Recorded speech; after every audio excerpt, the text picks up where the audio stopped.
வைகாசி விசாகம் 2025 வர இருக்கின்றது.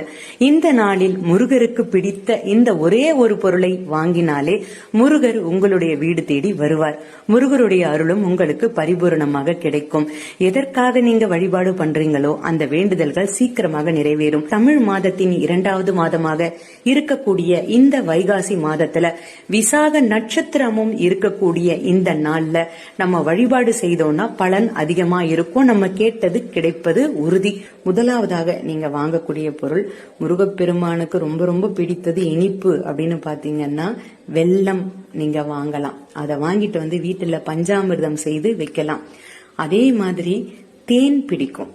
தேனாலையும் முருகப்பெருமான் விக்கிரகம் இருந்தா அபிஷேகம் பண்ணிக்கோங்க. வேல் இருந்தாலும் அபிஷேகம் பண்ணிக்கோங்க.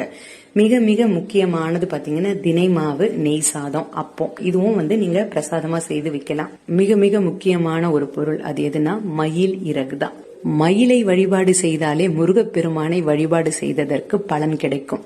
அப்போ நீங்க முருகப்பெருமானுக்கு உண்டான இந்த ஒரு முக்கியமான விஷயத்தை செய்யும் பொழுது முருகப்பெருமானை